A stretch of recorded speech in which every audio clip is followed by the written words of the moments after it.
Bonjour à tous. Aujourd'hui, nous allons parler de pourcentage. Nous allons faire en sorte qu'il n'y ait plus de mystère pour vous en ce qui concerne cette notion. Alors, pourcentage. Il faut bien penser à quoi ça correspond. Donc, par exemple, un pourcentage, je vais vous donner la définition.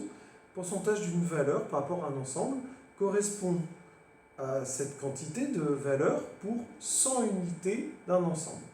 Je vais vous donner un exemple concret. Si on dit par exemple que 20% des apprentis au CFA sont des filles, ça veut dire que si le CFA comprenait 100 apprentis, il y aurait 20 filles au CFA. Voilà. Donc maintenant qu'on a un peu défini ce qu'est cette notion de pourcentage, je viens de le dire, une proportion pour 100 unités au total, d'une certaine valeur. Donc maintenant, on va voir qu'est-ce qu'il faut maîtriser en ce qui concerne les pourcentages mathématiquement. Premier objectif, dans les trois objectifs qu'on va voir aujourd'hui, ça va être tout simplement de savoir appliquer un pourcentage. Par exemple, savoir calculer 20% de 150 €. Deuxième objectif, il va falloir, connaissant la valeur d'un pourcentage et le prix initial, retrouver la valeur finale. Pareil, je vais vous donner un exemple. On a souvent dans l'année des périodes de solde. Il y a un article par exemple qui est soldé à 20%. Il va falloir retrouver finalement le prix après réduction.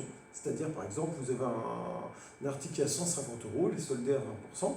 Combien coûtera-t-il après la réduction justement due à cette solde? Et enfin, dernier objectif qu'on va voir ensemble aujourd'hui, c'est si on vous donne le prix initial, on vous donne la valeur de la réduction, c'est-à-dire de combien on a réduit l'article, il va falloir retrouver du coup quel est le pourcentage de solde, quel est le pourcentage de réduction. Voilà. Donc c'est trois objectifs, et c'est un peu la bonne nouvelle aujourd'hui, c'est que ça peut être résolu à partir d'une seule méthode. Et c'est la méthode que je vais vous montrer maintenant. C'est la méthode que moi j'appelle un tableau en croix. En tout cas, c'est avec un tableau 2 lignes fois 2 colonnes. Et avec ce tableau en croix, on va pouvoir à chaque fois résoudre toutes les situations. Il y a cependant des règles qu'il va bien falloir respecter.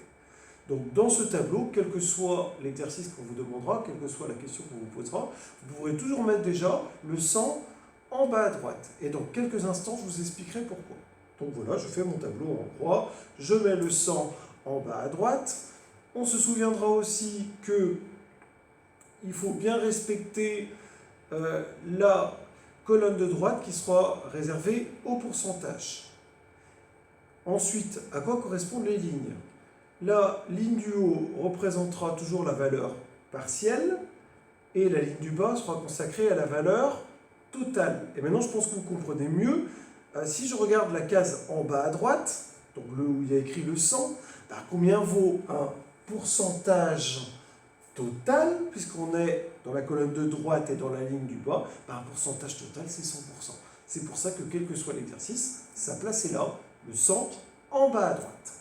Et puis, une fois que vous aurez posé les autres valeurs de l'énoncé autour de ce 100, au bon endroit, en respectant bien les critères que j'ai donnés, et bien après ça ira tout seul, on terminera toujours avec un bon vieux produit en croix.